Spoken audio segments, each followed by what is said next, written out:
Selamat pagi anak-anak. Kita akan melanjutkan pelajaran IPA kita pada pagi hari ini. Kita akan mempelajari berkurangnya hutan di Kalimantan dari tahun ke tahun. Ya, silahkan kalian memperhatikan dan mengamati perubahan keadaan hutan di Kalimantan berdasarkan gambar berikut ini dari tahun ke tahun, mulai tahun 1950 sampai dengan tahun 2020. Silahkan diamati.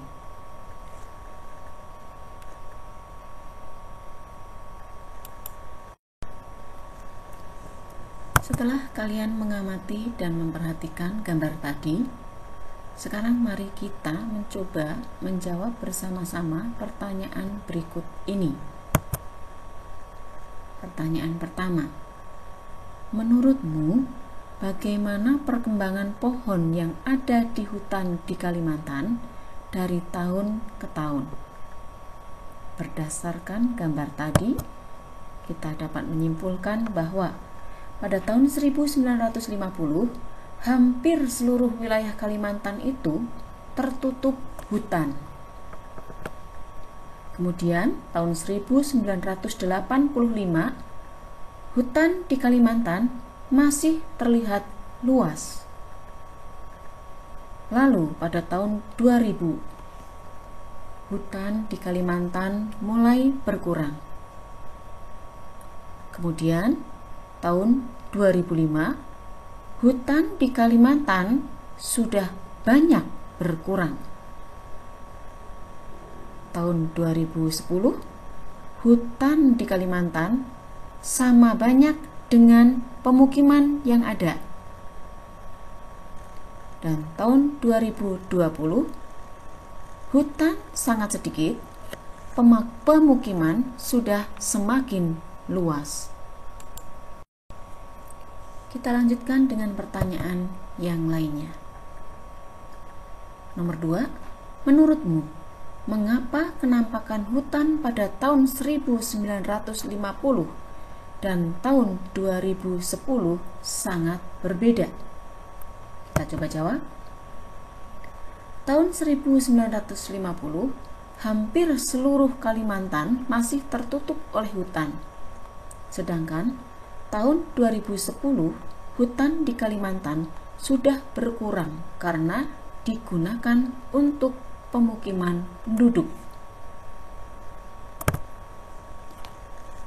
Lalu pertanyaan ketiga, bagaimana kondisi hutan jika terjadi penebangan terus-menerus? Ya, jawabnya, jika hutan ditebang terus-menerus, maka hutan akan rusak dan hutan menjadi gundul. Pertanyaan berikutnya, apa yang akan terjadi jika pohon di hutan semakin berkurang? Jawabnya, apabila pohon di hutan semakin berkurang, maka banyak hewan yang akan kehilangan tempat tinggalnya. Selain itu, pohon yang berkurang di hutan dapat menimbulkan abrasi, pemanasan global, dan juga bencana longsor. Kita lanjutkan pertanyaan kelima. Apa yang harus kita lakukan untuk menjaga kelestarian hutan? Nah, untuk menjaga kelestarian hutan, banyak yang dapat kita lakukan. Pertama, melakukan reboisasi.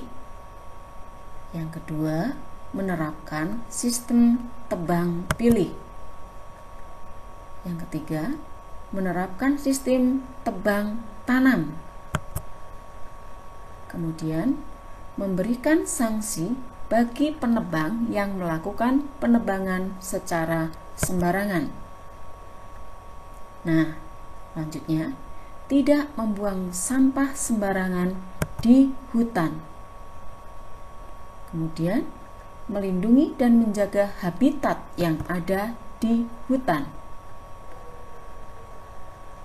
Berikutnya, kita juga bisa dengan melakukan mengurangi penggunaan kertas berlebihan. Soal nomor 6. Sikap apa yang sebaiknya dimiliki oleh pengrajin kayu agar kelestarian hutan tetap terjaga? Sebaiknya, pengrajin kayu melakukan tebang pilih, yaitu memilih kayu yang sudah tua dan setelah memotong pohon, dia menanaminya kembali. Soal ke-7, menurut kalian, bagaimana kenampakan hutan di Kalimantan pada tahun 2030 terhadap pekerja pengrajin kayu? Keberadaan hutan sangat berpengaruh pada pekerjaan seorang pengrajin kayu. Untuk itu, hutan perlu dijaga kelestariannya. Nah, demikian pembahasan kita pada pagi hari ini. Selamat belajar. Terima kasih.